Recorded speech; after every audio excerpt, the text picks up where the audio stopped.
what kind of change of life is it to be playing out there? I mean, let's just start with that. Oh, it's definitely a change of, a big difference between college basketball and playing professional basketball in Europe. I think the biggest thing is now it's a business. Now you're playing, for your livelihood, I think, and you're growing into a man, and you're not a boy anymore from the college days, and now it's a profession, and you have to take it even more serious the higher the level you go. This is my 5th year in Europe. I'm not in France anymore. I'm in Riga, Latvia. How do you go about this, Will? I mean, is it an agent that helps you decide, or how do you market yourself and figure what country to pick and where to play? Oh, it's 100% up to the agent. I have an agent back home. My agent is ASM Sports, and the main guy is Andy Miller. His name is Andy Miller, and basically he has different guys. He has agents that work in the NBA, and he has agents that are their main job is to work in Europe and to get guys the best deals throughout Europe. And they have pretty much an agent in every major country in Europe. All right, I got to ask you some basic URI stuff because that's what most of the guys obviously remember you from. So I had them suggest questions. Some of them I can't ask you because they're about coaching and things like that. I mean, I might still, brush on it a little, but let's start off with the toughest guy you ever had to guard while you were at URI. Who was your toughest guy to guard? Oh, I would probably have to say Brandon Rush of University of Kansas. What was it about him gave you extra challenge? I just think it was his versatility. I mean, he was a professional as soon as he went to Kansas. He was professional. He had a big name. He had a great reputation. He could shoot the ball. He had he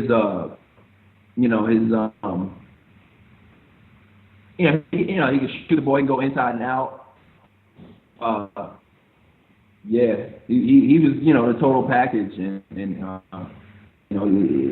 I look forward. At the time when we went to University of Kansas, that's all they were talking about was our matchup at the small forward position, and I gave him a run for the money. Obviously, they won the game, but he's a phenomenal player. He's still doing good to this day in the NBA.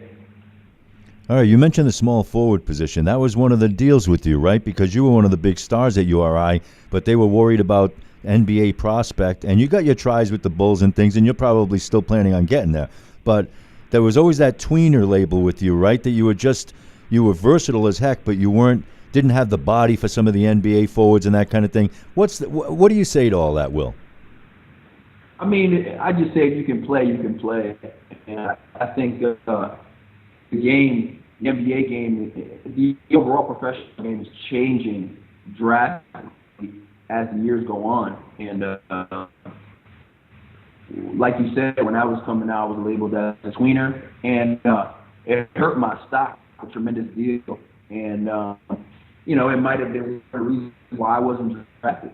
And because people didn't see me as just a small forward, it was like, oh, can he play small forward? Can he play power forward? Is he athletic enough to play either position at the NBA level? So there were a lot of questions that I had to face coming out of college. But I just think, if you can play, you can play. And, I think that the NBA has done a good job of developing players into, their role where they see them fitting on their team. All right, look, how about a favorite URI moment? Something that sticks out from you, whether it's on campus or off from URI. A favorite moment, huh? Favorite moment. Let's see. I had a lot of moments. I had to pick one. All right, how about I know one of the guys had suggested you hit a buzzer beater at where was it in Fordham maybe? Yeah, I did. I did hit a buzzer beater for him. That was actually that was probably my junior year. That was my first buzzer beater. Probably my first organized buzzer beater playing basketball. As opposed to playing in the driveway going 3, 2, 1, right? Exactly. All right. How about a favorite moment that you can't tell anybody that happened at URI? No. I mean, just like we were a family, and we we hung out not only on the basketball court. A lot of organizations, whether it's collegiate or professional, you have guys that just hang out on the court and just see each other whenever we go to practice or games. But we were really a family, so we would hang out down the line. We would go out party together. We would just have some fantastic moments together, and we would laugh, and we were on the edge at times, but it was we knew how to separate business and pleasure, so it was good. All right. I want to ask you when the last time you've been in the U.S. was, and if you've been to the URI campus since you graduated. I went to the last time I was in the U.S. was August of this year. I reside in North New Jersey now, so I work out there majority of the time, and I spent some time as a professional in the Dominican Republic this summer as well, and the summer before last summer I was on URI's campus. Actually, it was me and John Lucky. And I went out to Waterbury, Connecticut, his hometown, to see him. And we were like, you know what? We haven't been to URI since graduation. So we shot out there and, just spent some time in the Kingston and the Providence area. Got a chance to go back to the Ryan Center and just reminisce about all the fun times that we had. By the way, we've had 2 or 3 guys on the poster board in the forum ask about your mom and dad because they sat next to your parents during a couple of games and stuff. They had great things to say about them. Is your family in good health and you keep in touch? Oh, definitely. My family is in great health. They're both working. They're both following me. I talk to them every day, and they're looking forward. To me, they're looking forward to me making the transition back into the States and just entering the whole NBA circuit again, and hopefully I think that time is coming soon. All right, everybody says, or at least a handful of guys says that you were the best URI player since Lamar Odom, and I know that's a compliment to you. And they 2 guys specifically told me to tell you that to your face when I got to talk to you today. But at the same time, they always tag the Krytan game at the end of that and say, why was he sitting so much in that game when he only had 3 fouls and he only played X amount of minutes?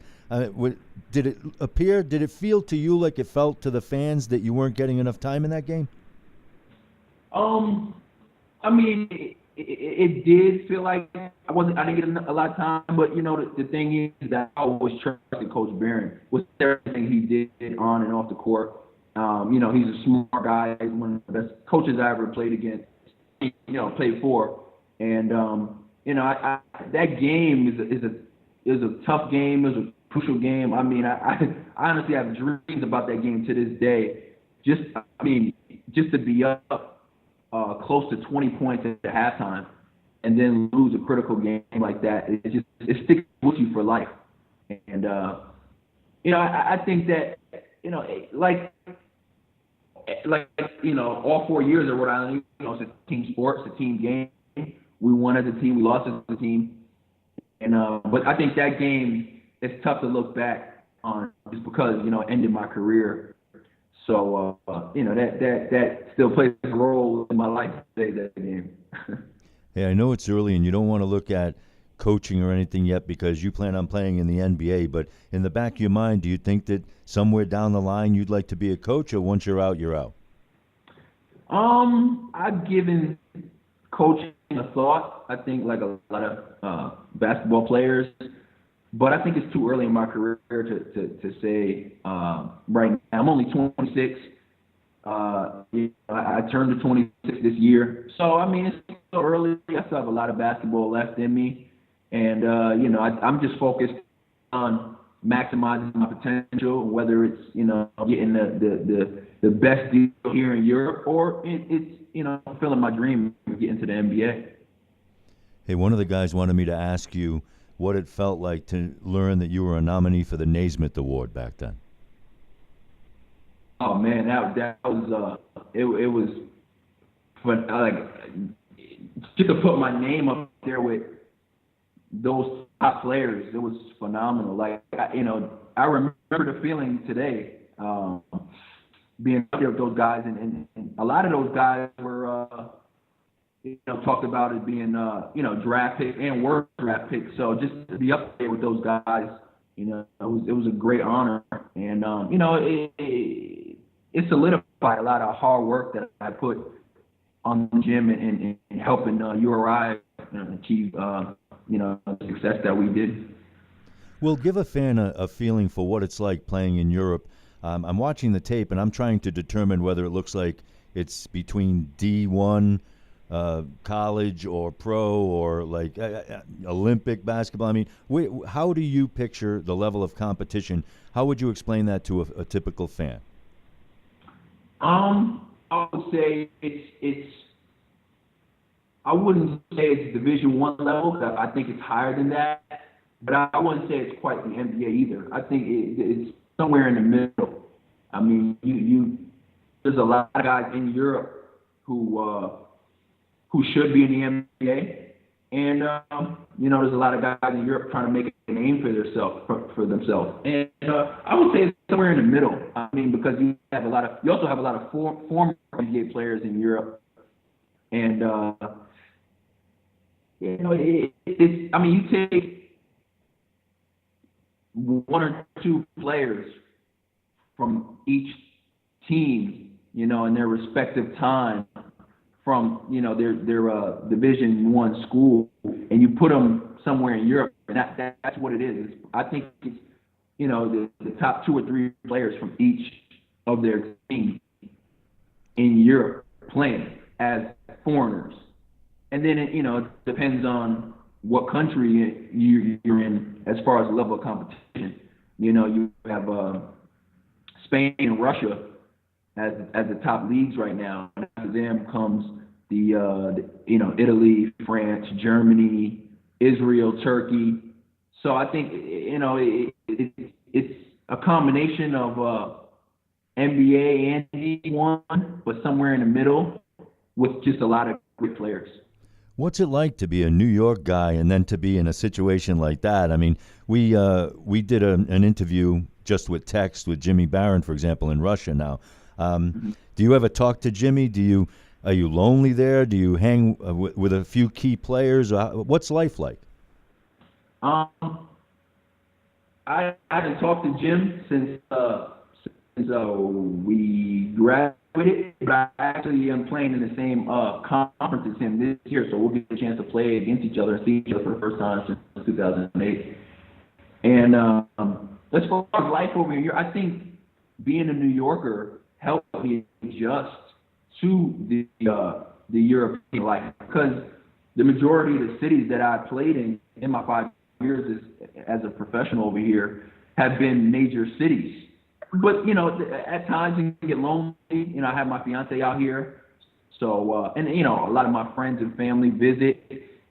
So I mean, it gets lonely at times because you're on the grind, you have practice and games and things like that. But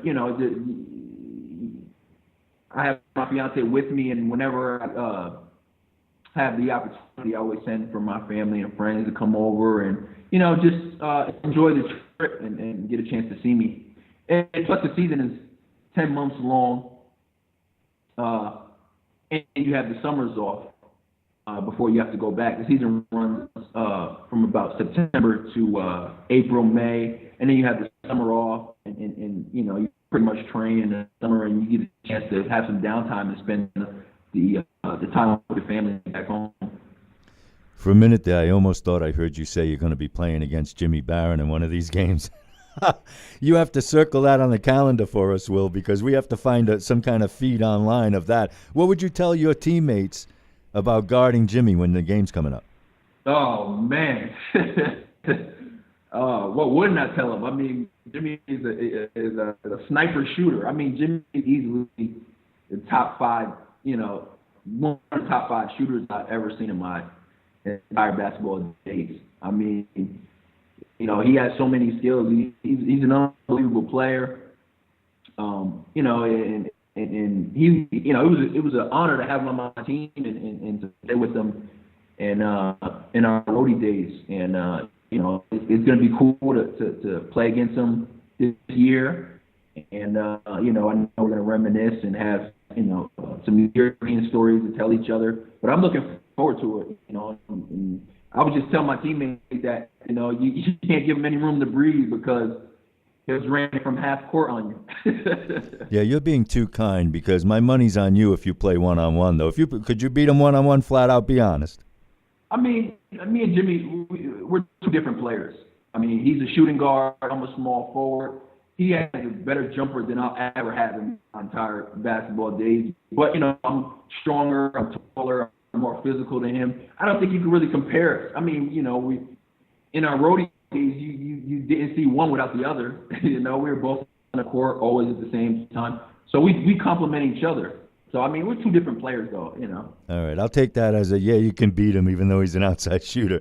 All right, let me ask you about the Hurleys and the coaching change at Rhode Island. You must follow that. I got to tell you as a fan, and it's not anything I'm trying to say against Barron because I think he was a good family guy and he raised some nice kids, but I'm really excited for the Hurleys and the intensity. I mean, we watched last night's game online, and he's screaming and yelling, and he's in on every play, and he's intense.